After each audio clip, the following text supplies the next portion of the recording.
2021년 드림교회 사순절 세일의 말씀 묵상 두 번째입니다. 오늘 우리가 함께 읽고 묵상할 말씀은 출애굽기 8장 16절부터 18절까지의 말씀입니다. 여호와께서 모세에게 이르시되 아론에게 명령하기를 내 지팡이를 들어 땅에 티끌을 치라 하라. 그것이 애굽 온 땅에서 이가 되리라.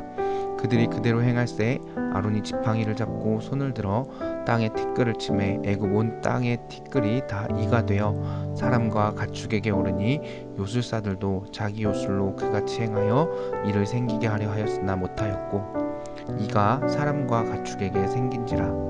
아멘. 오늘 본문은 하나님께서 애굽에 내리신 세 번째 재앙인 이 재앙을 기록하고 있습니다. 하나님은 모세와 아론을 통해 애굽에 두 가지 재앙을 먼저 내리셨죠. 하지만 애굽의 바로 왕은 두 번의 재앙을 겪고도 마음에 의심이 가득하여 이스라엘 백성들의 출애굽을 허락하지 않습니다. 하나님은 애굽의 모든 먼지가 이가 되어 애굽의 모든 사람들이 고통을 당하게 하는 재앙을 내리시게 됩니다. 그때 바로는 사람의 힘으로 하나님을 이겨보려고 합니다. 하지만 오늘 본문은 사람의 힘으로 하나님의 능력을 이길 수 없음을 보여줍니다. 바로의 마술사들은 먼지를 이로 만들지 못하게 되죠. 오늘 본문에서 중요한 것은 애굽의 마술사들은 하나님의 능력을 인정하게 되는 계기가 되는 것입니다. 하나님을 무시하던 사람들조차 하나님을 인정할 수밖에 없도록 하는 사건이 되었다는 거예요. 그리고 하나님만이 이 세계를 창조하시고 다스리시는 분이라는 사실을 우리에게 보여주고 있습니다. 우리가 사는 이 시대는 이성과 과학이 발달한 시대예요. 그래서 사람들은 유전자 복제를 통해 사람까지도 창조할 수 있다고 주장합니다. 하지만 조금만 살펴보면 이러한 사람의 주장이 얼마나 거짓된 것인지를 알 수 있어요.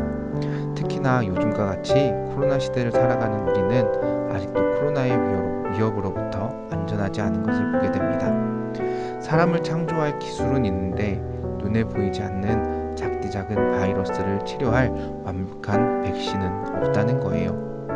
우주를 정복하고 신의 존재를 증명해 보이겠다는 인간이 자신들이 살고 있는 지구상에서 일어나는 모든 일에 대하여 아무런 대책도 내놓을 수 없는 것이 인간의 모습이고 인간의 한계입니다. 그런데 오늘 본문은 하나님께서 그 모든 일들을 행하실 수 있음을 우리에게 보여주고 있습니다. 그렇다면 우리는 어떤 마음을 가지고 살아가야 할까요? 하나님의 말씀 앞에 우리의 교만을 내려놓고 크신 능력의 하나님을 인정하는 삶을 살아야 합니다.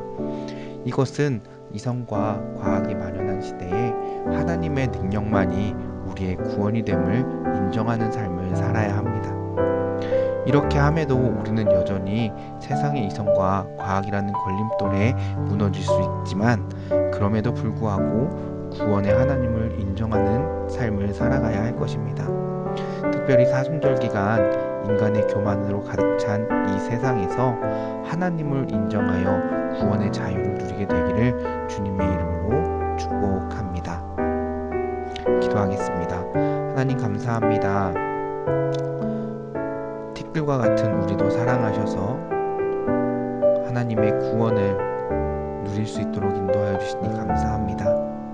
하나님을 인정하며 하나님의 능력을 인정할 수 있는 우리가 되게 하시고 그런 귀한 인정을 통해 하나님의 구원을 얻게 되는 우리 모두가 되게 하여 주시옵소서. 아버지께서 함께 해주실 줄 믿사오며 예수님의 이름으로 기도합니다. 아멘.